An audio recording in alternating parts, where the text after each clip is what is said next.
están? Desde el Palacio de Tribunales les doy la bienvenida a una nueva edición de nuestro programa En Palabras Simples, que lo que busca exactamente es eso, explicarle a ustedes diferentes temas judiciales o que estén relacionados, ¿cierto?, con la justicia en palabras sencillas. Antes de iniciar y decirles el tema que vamos a tratar hoy, quiero presentarle a nuestro invitado. Él es Enrique Navarro, profesor de Derecho Constitucional de la Universidad de Chile. ¿Cómo está, Enrique? Muy bien, Francisca. Muchas gracias por la invitación. Hoy con nosotros. Y el tema que vamos a tratar hoy, les cuento, es el fuero parlamentario, este privilegio, ¿cierto?, que tienen diputados y senadores en Chile. Antes de iniciar, quiero invitarlos a que veamos la siguiente información en esta cápsula educativa. En Chile, y según el artículo 61 de la Constitución de la República, senadores y diputados gozan de fuero parlamentario, privilegio y protección que se les otorga desde el momento en que son electos para el cargo.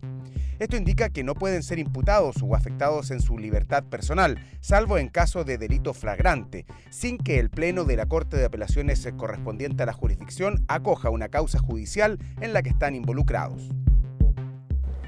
Enrique, nuevamente muchas gracias por estar hoy con nosotros. Lo primero es, si tú nos puedes explicar, ¿cierto?, en palabras simples, ¿qué es el fuero parlamentario? Porque hay de repente un poco de enredos en qué es finalmente esto. Claro, a veces incluso hay confusión en los propios actores.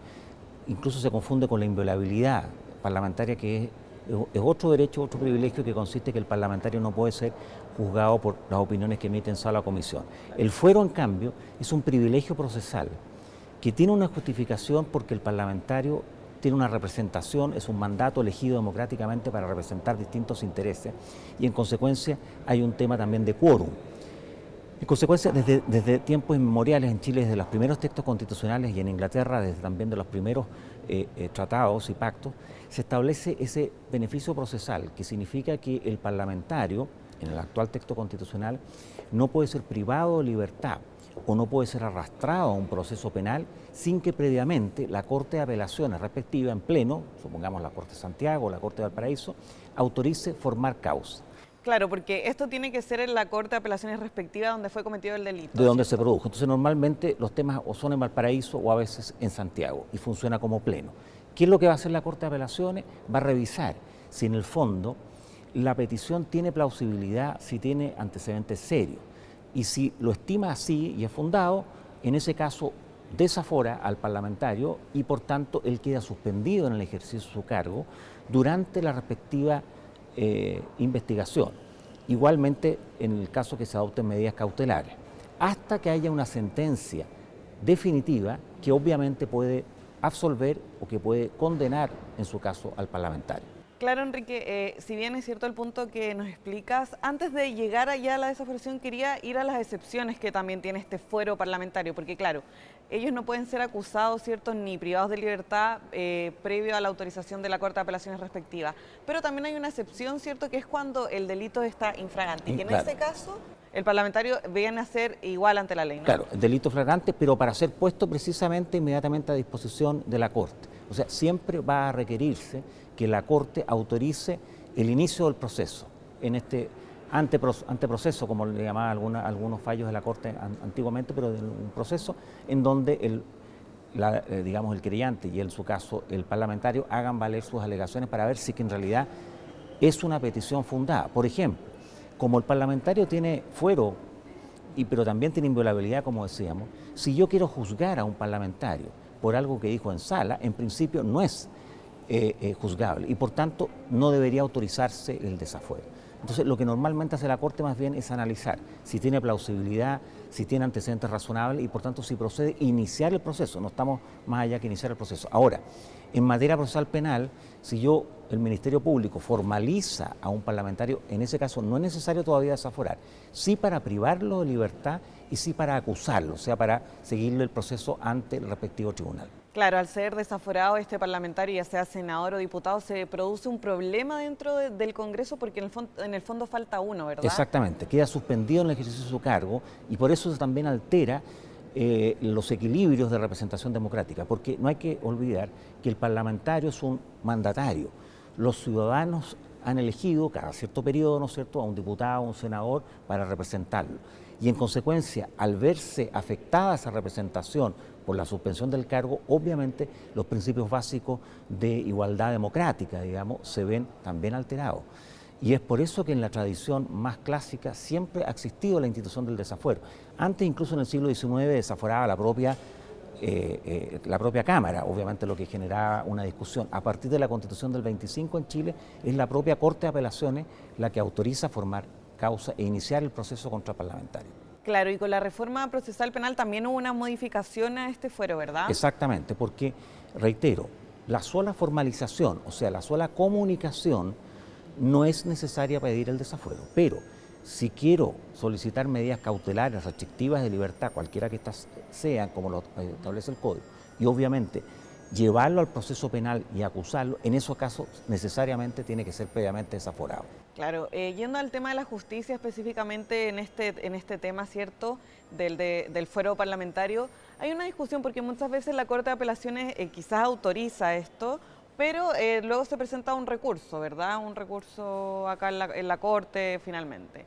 Entonces, finalmente, la Corte de Apelaciones supuestamente es la que tiene que dar, pero la Corte Suprema es la que decide. Exactamente, porque la Constitución señala que, habiendo sido autorizado la formación de juicio, sea desaforado, puede apelarse a la Corte Suprema y en ese caso será en definitiva la Corte Suprema en pleno la que va a ratificar o no la sentencia de primera instancia de la Corte que lo había sometido a la posibilidad de iniciar este proceso.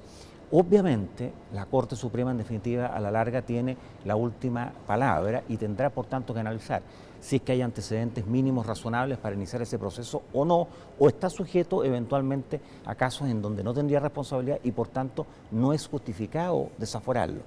Ahora, desaforado, obviamente en la medida que esté ya apelado y confirmado por la Corte Suprema, ese parlamentario, ese diputado, ese senador, como decíamos, queda suspendido en el ejercicio de su cargo hasta que se resuelve la decisión. Y obviamente la decisión, si se adopta el desafuero, en ese caso queda suspendido, si se revoca por la Corte Suprema, no lo quedará, pero durante toda la investigación pertinente y el juicio va a quedar suspendido. Entonces puede suceder muchas veces que ese parlamentario, habiendo sido desaforado, en definitiva, o sea absuelto, una posibilidad, o en segundo lugar, se le condena una pena menor.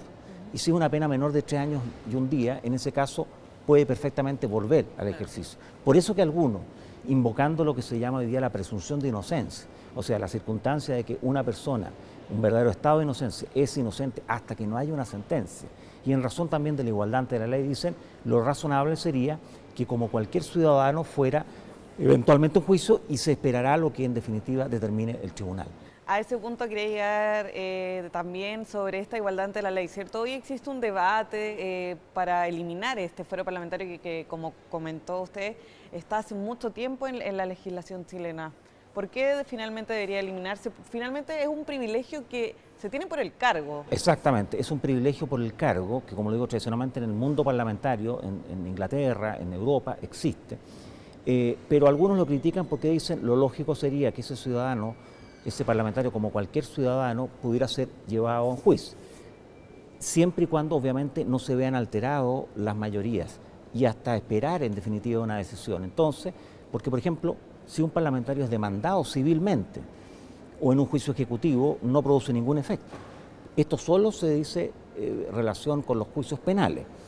Entonces, sensatamente algunos también sostienen que podría ser más conveniente desde el punto de vista de la igualdad y para eliminar todo tipo de privilegios, estarse a lo que en definitiva determine el tribunal. Ahora, también sabemos que muchas veces los procesos son largos y también sería un poco complejo y bastante impresentable que un parlamentario esté en un largo proceso penal sometido a una serie de cautelares, en fin, y hasta esperar la sentencia. Eso hay que tratar de buscar cómo se observa un adecuado equilibrio, pensando que si los juicios son obviamente rápidos, eso se vería aminorado. Pero también es sensato esta otra mirada que, como comentábamos, es la del ciudadano común que espera que se le aplique la misma norma a los que se encuentran en la misma situación y eliminar, por tanto, eventualmente este privilegio.